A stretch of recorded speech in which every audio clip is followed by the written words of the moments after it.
What's up, guys? We're back. I think everyone can agree it's pretty much sucked having no fights for the next few weeks, and we still don't have any few fights. But we're here to do an end of 2025 UFC recap. Obviously, I'm your host, Peg, Drav, Key. We're all here. 2025. What a year of MMA. A lot of good bets, a lot of bad bets, a lot of good fights, a lot of bad fights. Pretty entertaining year overall. What do you guys think? Yeah, it was a good year because, first of all, as far as the podcast, we did grow a lot. We achieved the 1K subscribers. So thank you guys all for that, for the support and everything. We really appreciate it. And looking forward to next year. And as far as fights and everything goes, I think this year has been good because remember last year was some bullshit about, bad decision, fights going the distance all the time, a lot of bad shit happening and stuff like that. So I think this year has been better on that end. And we had some good fights, some good prospects, some change of champions and everything. So I think it's been good. And with the Paramount deal and everything, I feel like this year is going to be pretty good as well. Like they're going to try to do big events and everything, no pay-per-views anymore and stuff like that. I think next year will be like a big year for the UFC. I can feel it. The first card of next year will be very good. So I can't wait for that. I know Key already have some bets for that card. So yeah, on my end, I'll be taking maybe 2-3 weeks off, and I'll be back after that grinding next week card. Not next week, but next UFC card a little bit earlier. But yeah, it's good sometimes to have some week off with the holidays and everything. Reset the brain, reset everything, and then be back just stronger than ever. So yeah, it was a good year overall. And as far as the podcast goes, I don't know what you guys think, but I'm proud of what we did. We did the 1K in a year. We are averaging a lot of views now, like 2K views per episode. We were happy when we're doing 1K per episode a couple months ago. Yeah. So now we grew and we plan to do even better next year, up the content and everything. So if you guys have ideas of what you would like to have more on the podcast next year, whatever is this guesses, whatever it can be, right? Ideas of videos and stuff like that. We're open for ideas. And we already have some people in mind that will be on the podcast next year. Some big guests, some new guests. The same face will be here, every time the next year as well. We have some really good guests on the panel, and we're going to have some of these guys back next year. But we plan on having also new faces on the show. So let us know in the comments what you guys would like to have. And as you guys saw, we listened to what you guys asked us for a couple weeks ago, and we ended the year with a lot of big guests. And looking forward to 2026. What do you guys think? Yeah, no, like Drav said, thank you guys for 1K. It's been a lot. It's been a fun podcast. Another thing I'll probably highlight here is on top of the YouTube channel is our Discord. If you guys want to get in there, we probably have almost 300 people in there now. We all talk fights, talk bets, whether it be fights. In the meantime, with no fights here, we've been talking, other sports. It's just a good community to be a part of, and I appreciate you guys, being a part of it. It's something special we've kind of built together, and I think we'll continue to build that. We're working on 2026. We're gonna have some improvements in the Discord. It's always gonna be free, by the way. You always be able to get in. You'll get my bets there. You'll get some of their free bets there. You'll get it's a good place to be. We're gonna add a tool in there. It's kind of gonna be like Fight Odds. I know Fight Odds went behind a paywall. It's gonna be something similar to that, but not with no paywall. You'll get it right from the Discord. You'll be able to do things like that. I've been working on it for this year. I was hoping to roll it out at the end of this year, but it looks like it's gonna be early next year. So that'll be in our Discord. So definitely try and join that. Podcast has been fun. It's been funny. I mean, it's been great outside of Key ruining it the whole last part of the year. So, Key, you can explain yourself. What's going on with you? Address the people. Yeah, no, I think that this year's been a really fun year for MMA purposes. A lot of mix-ups, a lot of changes. I think the Paramount Plus deal is huge for the sport. I think that it continues to grow the sport at a fast clip. It'll be interesting to see how they structure these cards going forward. And especially some of these numbered events, if everyone has to have a title fight or how they're going to do it this year, especially with the White House event coming up. So I think 2026 is going to be a fun year. More fights, continuing to grind on regionals too. As for the pod, I think that the pod has grown beyond belief. Honestly, hitting 1K this year, I don't know if any of us we were shooting for it, but how fast it happened, I don't know if any of us were expecting that. And then again, like the Discord, as Peg mentioned, has been a huge addition and really brought on like a full community with the Beat the Line broadcast like brand. So thank y'all to have such an impact on the community and now be recognized as one of the top podcasts in the space right now. With so many podcasts going out and different stuff, I think that we've kept it pretty consistent, and that's a huge thanks to Peg and Drive, as I've been going for a lot like the last quarter of the year, dealing with all of the stuff, all the coaching that I do and stuff. So it's been fun to be able to watch and see that the guys have kept it consistent. I'm not going anywhere. I've gotten some DMs, and I'm sure that they've gotten some comments and DMs too. But after about February, getting into March, I'll be back full time as usual. It's just during the fall/winter season. Typically, I'm always going to be pretty extra busy on the IRL side. So no worries on that end. I'm still around. I'm still posting bets during that time, even while I've been off the pod, obviously, because y'all seen. I'm still posting bets. I'm still in the Discord a lot. So guys can hit me up anytime. I'm just not able to block out time to get on the pod for an hour and a half, 2 hours each week. So like I said, after February, I'll be back full time. I'll try to pop in for 324 and 325 maybe. I'll try to pop in and at least give out something for those. Like I said, I already have a 4-unit bet on 324. So should be a fun and exciting cards coming up. So it's going to be a good start to the year. Yeah. All right. So let's just get into, I guess, first things first, let's just recap, our stats ourselves. I'll go first. I think I profited about 3 units this year, 1% ROI, the GOAT. That's obviously going off of BetMMA, not including, other books like, Fanatics, where they give out those special props, things like that. But happy to be green this year. Well, at one point was up 30 units, but cooked myself there, but that's all I pretty much have to add. I think we still do own most profitable podcast on the internet, because my 3 units plus Key. Well, how did you do this year? Do your breakdown, then we'll have Drop go last.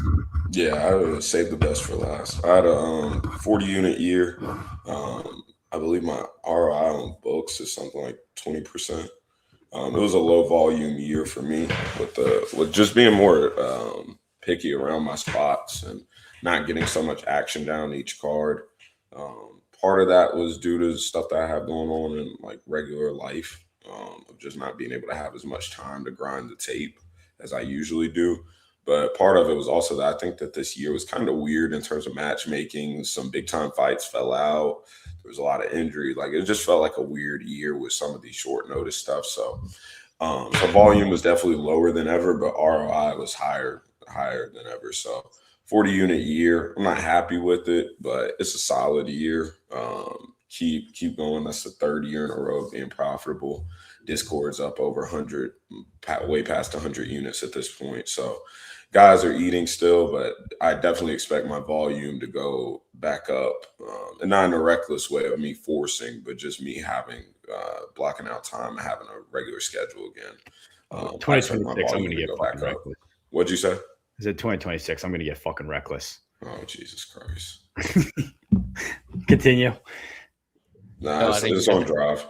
Yeah. All right, so Drive, yeah, tell us how well you did. Yeah, I think you should be proud of 40 units because, with all you had going on, you didn't have a lot of bets. So you have like a massive ROI. So even though it's not a lot of unit with the ROI, when you bet less, it's also hard to have, a big year. But 40 units is also a very good year. Everybody that is in the green, if you just go look on BetMMA, they have something on top of their street top right of the screen, right? Say there's like 7.5K people that are tracking their bet. Only 2.5K are profitable. So just to be in the green on the year is already a W. So for us 3 to be in the green as a panel that we go, live and giving our thoughts every week, it's something important for you guys because there's a lot of podcasts every year. Not all of these podcasts are betting, and putting real money down on the line, but we are doing that every year. And yeah, so I had my best year this year, 100 unit. It was my goal. I did it, so I'm very proud of that. And 12% ROI as well. So not only did I did it, but I didn't bet like 2,000 unit or anything. I had 820 unit bets, profited 100.3 units. So very proud of that. Big ROI as well. And yeah, profitable in every aspect, straight bets, props, parlays, so everything.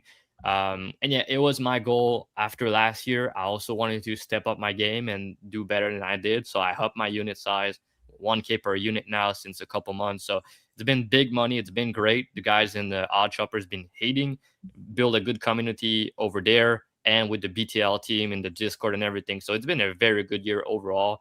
I cannot wait to see what 2026 will be like. And yeah, we're gonna be back full time as always. Yeah, we're gonna be live every fucking UFC card, and we're not going anywhere. So yeah, as a podcast, so we did 144 unit in total in profit. So we all profit, no matter it's 3 units, 100, it's profit. That's what's important. And you guys know that when we're going live, talking about fights, giving out bets, we're not going to be right every time, right? Nobody is. But at the end of the day, you know that if you're listening to this podcast every week till the end of the year, and you listen and you bet what we're saying, at the end of the year, you're going to be in the green. So that's what's important. So yeah, very good year overall as the podcast and everything. So very blessed for that, guys. And yeah, 2026 will be exciting for UFC, but also for the podcast. I feel like we're going to be reaching a new level. So I cannot wait to see what it's going to be like next year. Yeah. All right. So that's pretty much our recap for the stats. Now we can get into we talked about our plan for 2026. I guess let's get right into the content that people really care about.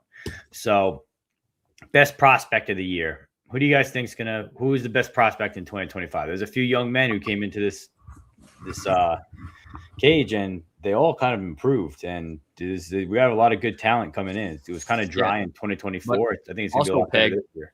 I don't want to only be the best prospect of the year, but also the best prospect of the year that we think will have the biggest 2026 and will go reach the next level. So the best prospect to look forward for 2026. And I guess I'll go first. As you guys know, since Dana White Contender Series, I said Quinlan Salkin will be a top 15 guy in the next 2 to 3 years. He will go far in the UFC, and some people laugh into that. Then I rank him number 1 on that season, Dana White Contender Series. Look at him now. The guy is a fucking beast. And yeah, I think next year, the same time next year, you'll be in the top 10, top 15. And he's still young, he's still improving. And not only had a very good year, won a lot of fights, had a nasty finish. And yeah, now he's one fight away from fighting the top 15. He could even be fighting top 15 next one, but maybe he want a little bit more experience. So that's mine. And special mention to Atiba Gauthier as well. It's not my pick, but I think he's also someone to look for next year. Yeah. So for me, it's going to be Seok Hong Ko. He's one of the guys that came in. I think he fought Oban Elliott to start, and he was like a huge underdog there. I think we all played him around plus 380, plus 400, somewhere around there. And now he's one of these guys that, we watch him just cook Phil Rowe at the end of the year. He's constantly improving. His striking's good. He's got combat sambo background. Like, he's going to be one of these prospects that's going to be a massive issue at that weight division. I'm trying to think of another prospect. And Peg, he has a big fight coming up 2026. Remember, against the stocky guy, big power, the wrestler. What's his name, Key? I don't remember. Gauthier? No, the guy that Sung Young Ko is fighting. Oh, Jacoby Smith. Yeah, exactly. So that's a big one, Peg, because if he wins this fight, the next fight that he's gonna have will be a massive fight, and he wins that one. He's fighting top 15. So yeah, I mean, tough fight, but he's in a good spot. So I think that's a good choice. Key, what you got? Yeah, I don't do men. I like women. So Fatima Klein, I think that she's going to continue cooking. I think last year we saw her take that short notice with Jazz, just too much too soon, and obviously not correct weight class for her. So I think that coming in here, I think that she is going to continue to eat. It'll be interesting to see how fast they rise her. It would have helped if she would have gotten a finish against Angela Hill, because they probably would have thrown her in the mix a little sooner. But I think that she's ready for like top 10 girls right now, obviously. Showing off a lot more striking. She went 3-0 this year. Dominated Dudikova on the ground, struck with Missy Martinez and knocked her the fuck out, and then did pretty much whatever she wanted to Angela Hill. So I think that she's primed for a big time year. Probably, I think definitely the top of my list inside the UFC. From a women's MMA standpoint, I think that she just checks the boxes in so many ways. She can wrestle. She's hell on top. She's showing that she can strike. She's big for the weight class. Very good cardio too. Yeah, good cardio. She's showing a lot, like really solid process on the feet. I think that she's an absolute monster. I think that she touches gold within the next 24 months. Nice. That's a good one, Key. I love it. Yeah, I'll do comments real quick. Fatima Klein, I 100% agree. I was actually talking about that before. I'm going to take game like this upcoming year. I'd like to make it just fun, but I want to start tracking. Do it next year, bro. We'll keep catching for you guys. You're in the right place for that, bro. So let's go.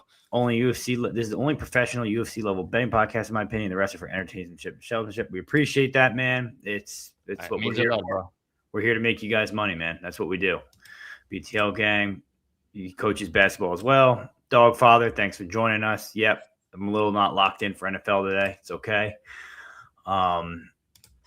Okay, so that's it. That's the comments for now. Next thing we'll talk about, best coach of the year. All right, we'll do best camp, best coach. What do you guys think? Obviously, last year was the Fighting Nerds. This year, they've done the opposite. They've pretty much gotten squashed. Because of who? Because of yeah, so remember UFC Silva lost, Pratis lost to Gary, and then Chao Brajo lost to Nasruddin. So they all lost, right? Did they all lose? Yeah, I mean, BSD fucked up Rafi, and Imavov beat up Barato on the same card, UFC Paris. Remember where Nicola Hutt versus the Fighting Nerds. You go 2-0 on the same night, right? Yeah. So for me, obviously, he's my coach of the year. I've been saying you guys like early 2025, right? I said this guy, the preparation he's doing with these guys, the mental aspect, the game plan, everything. He's a mastermind, this dude. And I told you guys, look for his guys. They're gonna go far, right? So yeah, I think that he's still gonna be improving, and I feel like one of his fighter will have goal at some point. So yeah, very good guy, Nicola. So I think that's the best coach. And as far as best camp, I think ATT always have to be mentioned. They have a lot of fighters over there, always come in shape, all the good vegetable and vitamins that Key will say. So yeah, ATT as far as like a camp and a big gym, I think that's probably the best this year. And yeah, as far as the coach, probably going to go unnoticed still right now because people are going to mention the big name. But Nicola, look forward for him in 2026. He's going to have, again, a monster year. He's been coaching BSD a lot. And since he's been coaching BSD and Imavov, they've gone undefeated.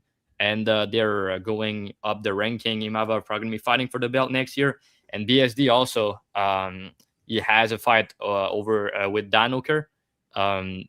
And not too long from now, and I think he's gonna fucking smash him. And Danoker is number 6, so after that, you'll be one fight or two away from a belt. So yeah, I can't wait to see what he's gonna go. Yeah, I think Khabib. I know that Mavli just opted for fucking EPO, but that to me, that's if you ain't cheating, you ain't trying. So that's a good coach in my book. I think that the Usman versus Paul Hughes, I think that Usman did not win that fight 50-45, but he did win that fight in my opinion. And then the Islam performance against JDM, the leg kicks, beautiful game plan.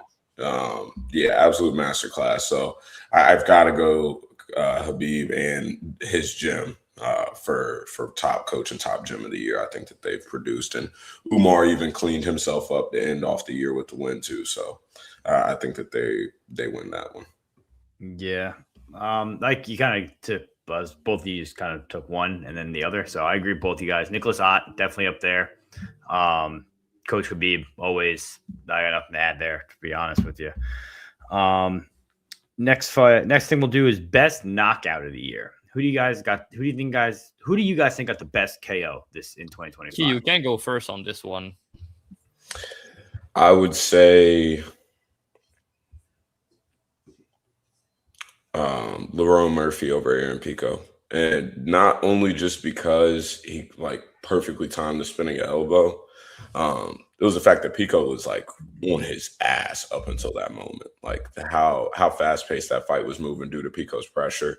I thought at one time Pico was going to put him out with body shots up against the cage, the way he was ripping those, and then for Lerone to continue to create space and then perfectly time the elbow and flatline him was just insane. So even though it hurts as a Pico better, I think that that definitely is my KO of the year. Yeah, mine's Carlos Prates. You could pick either or. There's two of them, either Leon Edwards or against Jeff Neal. I mean, you need to pick one of them, though. Which one is your favorite? I'm going to go with Leon Edwards just because I thought Jeff Neal looked relatively flat, and I'm not a huge spinning elbow guy personally. I think people go for it too much, and I think a lot of it's luck. So I'm going to go with the straight right down the pipe on Leon Edwards and knocking out a guy and being the first guy to knock out Leon Edwards. Impressive.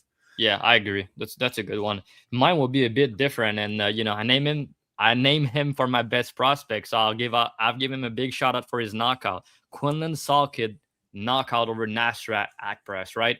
Nasrat is not a guy that typically get knocked out, first of all. And then remember, guys, for this fight, it was close pick'em. Everybody was saying it's going to be a very close fight. Salkid took that fight on short notice, fly all the way across the world. And everybody was saying like, yeah, it's going to be a tough fight. He needs to grapple. It's probably going to go 15 minutes and everything. He knocks him dead in round one. Super impressive. Nasrat was, again, like he said for Pico, Nasrat was out cold for a couple minutes. Look, it looked terrifying. Like, honestly, it was a bad knockout. And, even I think he broke his foot or something with that head kick. It was super impressive considering the circumstances, like step up in competition, short notice, fly all across the world. Your biggest test to date, you just knocked him dead with a head kick. So props to Salkid. Again, super impressive knockout. Yeah. All right. This one also, the Jang Sang Yu's KO over Jekka. That was a crazy one. Yeah, that was a good one. But because it was Jekka, it's like, that's my thing. But it was a good knockout. I'll give you that. Think Pico will ever? Yeah, I mean I think he'll be top 5 for sure.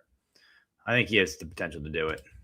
It's hard to say because of his chin, but he always fucked up. Like every big fight or everything, like he fucked up. Like he's very good, but he can be hit, he can be cracked. But all of his knockout losses are like big knee, big elbow, everything. So it's not like he's getting dropped by a jab. But at some point, when you get knocked out like that, and you have a big weight cut, it can change your whole career. And it's not the first time it happened to him. So I don't know if he's gonna come back the same. But skill set. Like his skill set is elite, but yeah. Johnny Walker leg kick KO. How the fuck could I miss it? That was the KO of the year. Who was that against? Chinaman. Zhang. Oh, that's right. Yeah. He was like, "You doubt my boy." Yeah. Yeah. Pico is the truth. Yeah. Yeah, he's very good. All right. Next one we'll talk about is submission of the year. I'll go first. Hands down, favorite one is Fluffy Hernandez against Roman Dolidze. No one really subs Roman Dolidze, and to really just beat him up and just hit him with like a fucking, bar bouncer choke and just drag him across the cage with him just tapping on his arm because he just got broken, beaten, and then just sub that way. To me, I think that was probably the most standout. Like when I think of a sub, that's what I think of. Like Champ just said, he took his soul. That's what he did. So that's mine. Fluffy sub over Roman Dolidze is a sub for me. Job, what are you thinking? I'm going to go with Gene Silva submission over Bryce Mitchell. He bitched him like he really did. Bryce Mitchell, very good grappler, and that front choke, that ninja choke that he had him. Like he tried in the first round, Bryce Mitchell escaped, and then he got him again in round 2. And that was like I'm too good, I'm too strong, I'm too big for you. And Bryce Mitchell decided to move down a weight class after that fight. So impressive submission. So Gene Silva, that's my pick. What do you think, Key? Yeah, I had Gene Silva as my sub of the year. What about Merab over Sean O'Malley? Yeah, I'll take that one. That was a surprising one too. So yeah, that's just like he was. Everyone talked about how he's not a finisher. He can't finish anyone. He actually pulled out a sub. Kind of crazy. And then obviously everyone on YouTube's kind of noticing the 4 leg locks in a row by Walter Walker. Yeah, that got to be up there as well. Pretty impressive.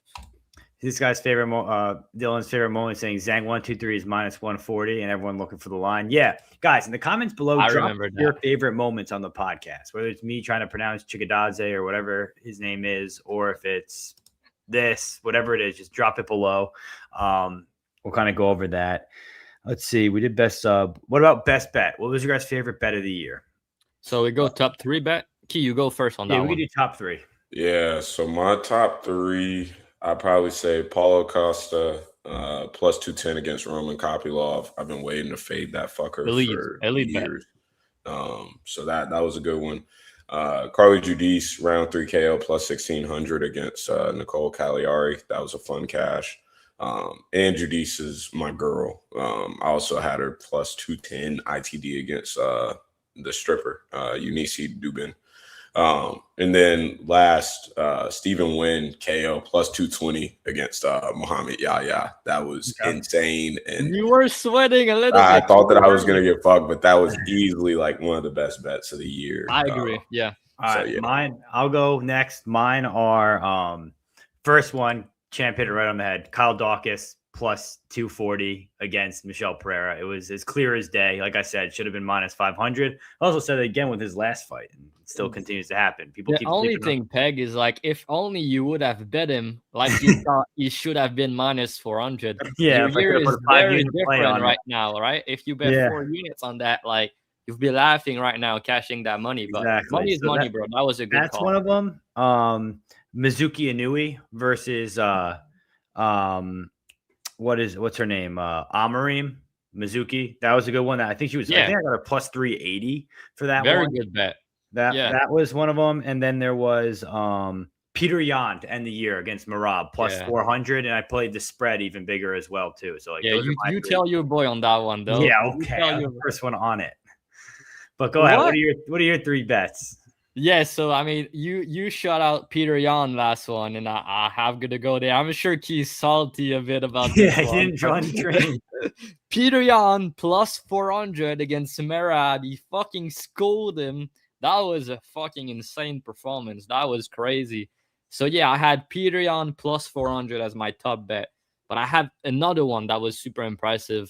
Song Young Ko plus 400 against over Oben Elliott. Looked like a massive favorite plus 400. You don't do that often, right? I did it twice. And I have another one.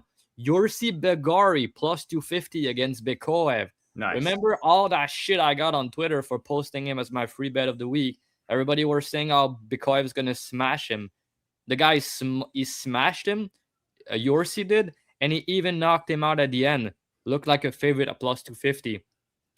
Honorable mention to Sam Patterson at plus 275 over Danny Barlow. Again, round 1 knockout, plus 275. So yeah, that's mine. Some very good bet. I guess we're gonna go into the worst bet now, right? Yeah, next is gonna be worst bet of the year. I'll go first. Right off the bat, Zellhuber versus Michael Johnson. Probably one of my worst. You have a couple of them, Peg. Like I got it. I'm going. I got it. My next one is Umar Sy versus Alonzo Menningfield. My goodness, another terrible one. To be honest, the most recent is Sean Brady versus Michael Morales. Not happy about that one in hindsight. And I played that one big. That was probably one of my bigger bets of the year. And yeah, but you play Pick'em though. It's not that bad because the winner of that fight, Peg, the winner of that fight, no matter who it is, always look like big favorite inside. And you play Pick'em. It's not like you play minus 800 and they lose, you know. I'm That's trying a to big think word. who else there was. Yeah, I think that's it for me. That's most of them. I probably have a bunch of them in parlays, but yeah, definitely Zellhuber and Umar Sy in parlays. Yeah, Those that are got to my be worst top bets. 3 for sure. Key, you go next on that one. Yeah.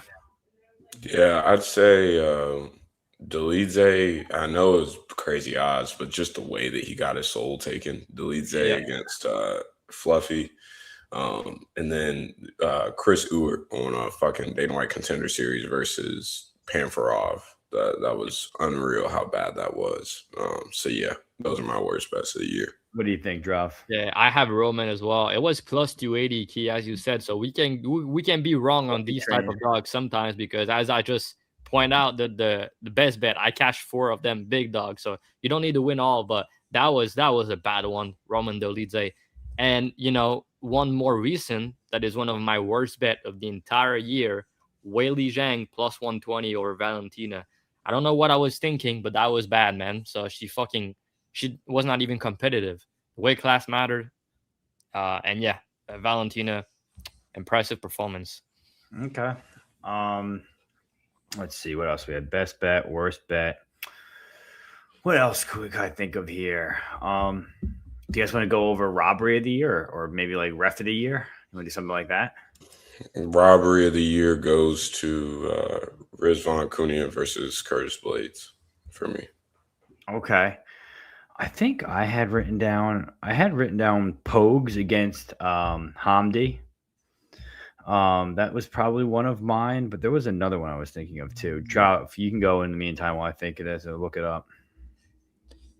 Francis Marshall. Francis Marshall over the Francis Marshall versus Marion Santos. That's my biggest one. That was total robbery. Spread of the week cashed, but that should have been a money line win too. Dylan said Carlos Leal. That was 2024, right? People still remember that one. Wait, is that 2024 or is that 2025? Yeah, that was 24. That was 24, right? Yeah. I don't have one, honestly. I'm not sure, so I'll just pass that one. Okay. That was robbery of the year. Do you guys want to do what's your worst? Could you guys think of a worst stoppage of the year?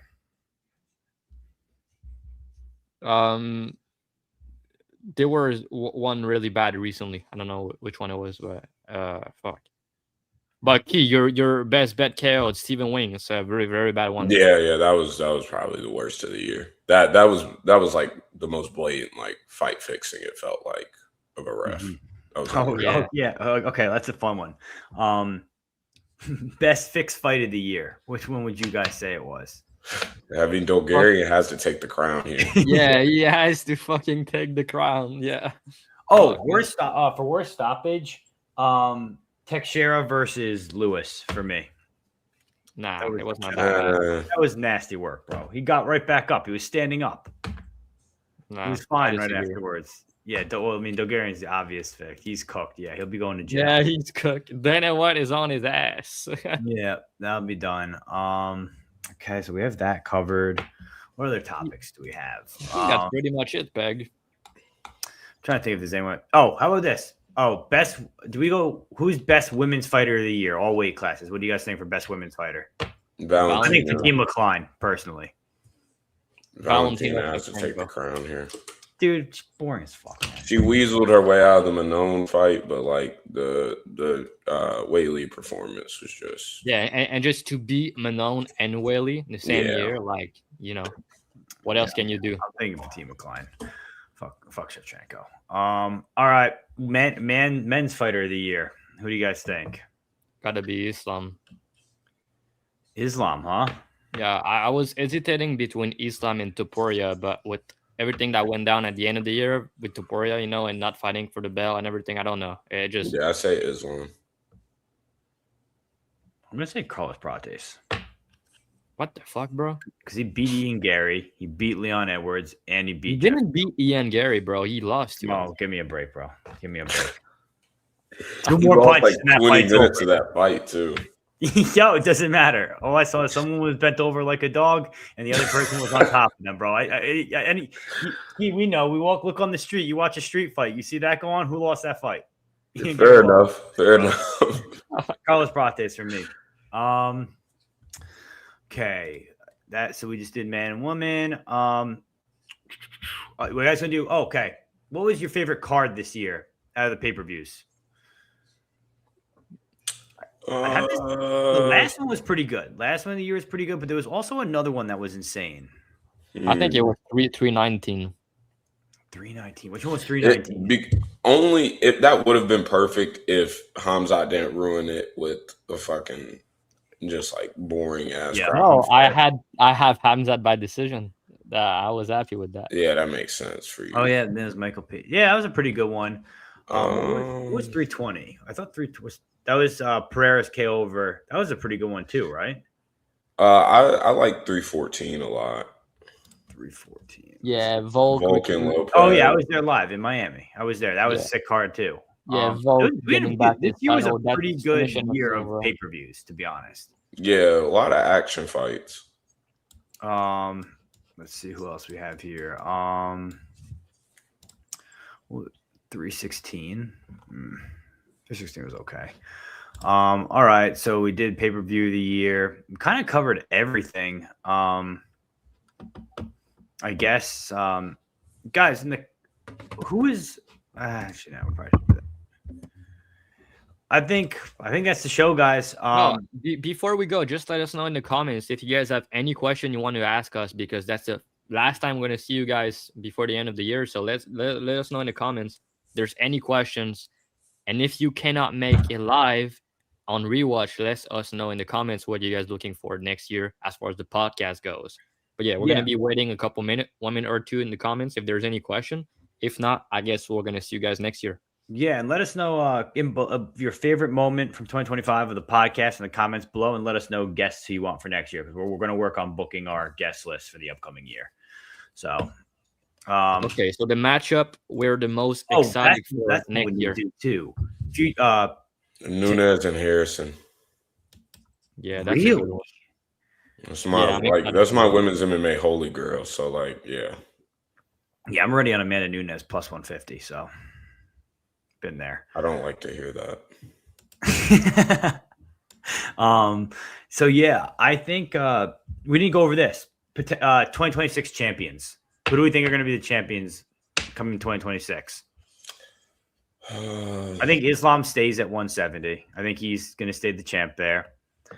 I think Taporia stays as 155. Yeah, as long as he gets all that shit taken care of. Peter Yan stays at 135. As far as matchup, Max Holloway versus the Bronx.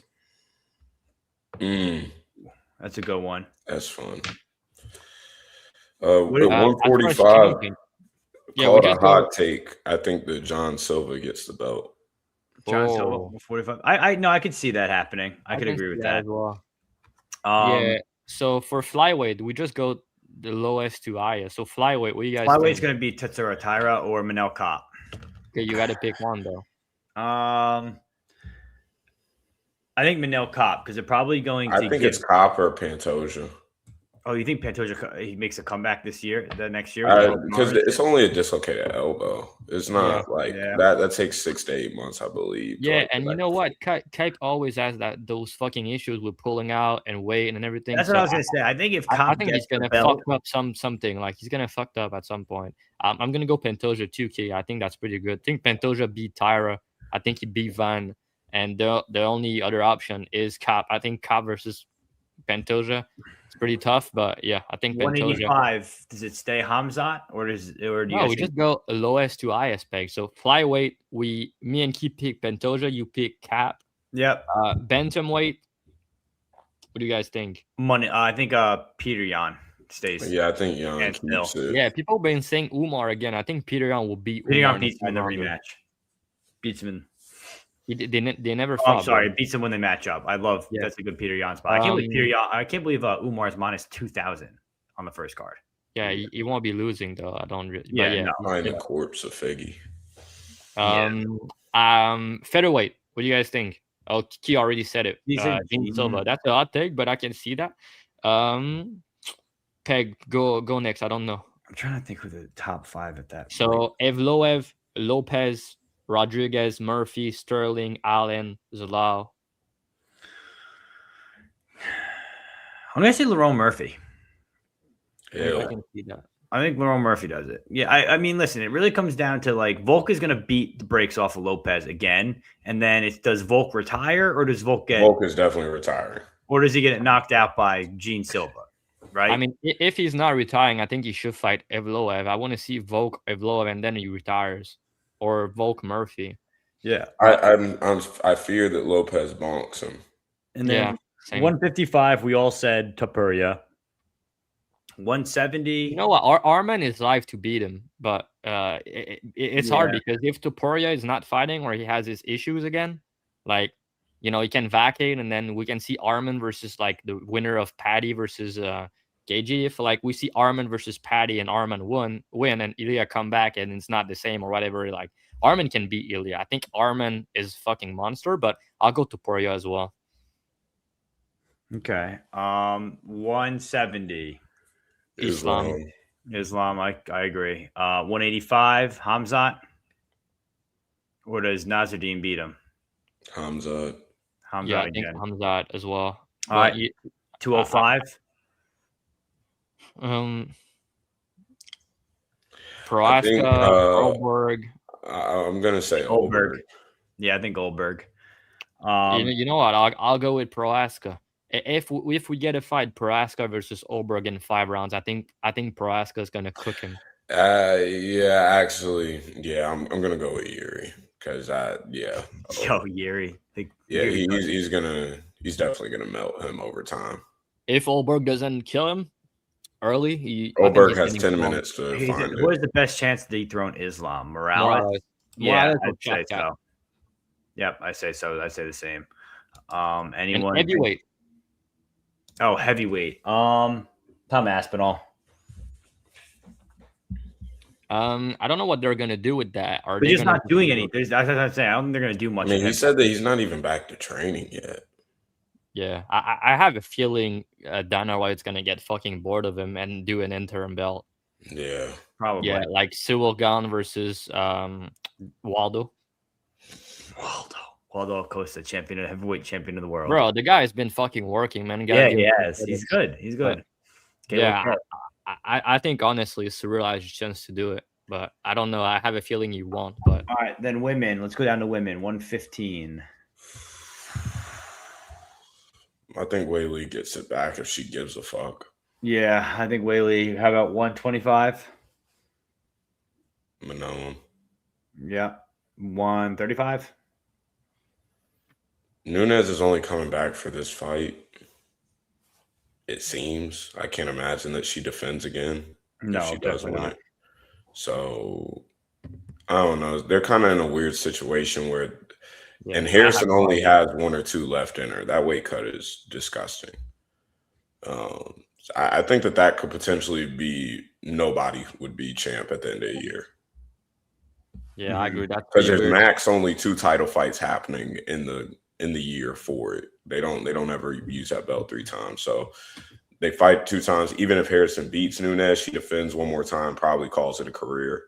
Nunes wins, she probably calls it a career and maybe defends, but then calls it a career for sure. So, and there's nobody exciting coming down the pipeline, honestly. So yeah, I agree. Yeah, I think that just ends up being vacant. Peg, let's address the comments. All right. I think we cover everything. 135, really weird. Killer Nunes. Yeah, I'm on Nunes. 115 depends on Zhang wants to come back. Yep. Olberg, Yuri. I don't think that Peloton fights for another light heavyweight belt. No, he said he's going to heavyweight, I thought already. I think that has to be the play if you're the UFC. Yeah. Because who cares if he beats Olberg? Like, I mean, I think Olberg beats him, so. I don't know. Yeah, I think Van has a chance standing with Cap. Remember, Cap sometimes he doesn't do enough, but I think Cap. Oh no, I think Cap is gonna knock Van's head off. Yeah, probably, but like if he doesn't, you know, Yeah, if he doesn't, sure. That's pretty much everything. Merry Christmas, Cody. Thanks for joining us. Merry Christmas to all you guys and all your family, or Hanukkah, or Kwanzaa, or whatever you guys do. All the above. Happy holidays to you and your families. We'll see you guys in 2026. I'm your host, Pegasus, Dravi, Key. Enjoy the holidays. Enjoy the time off. We'll see you guys then. Bye. Hey, peace out, guys. Happy holidays.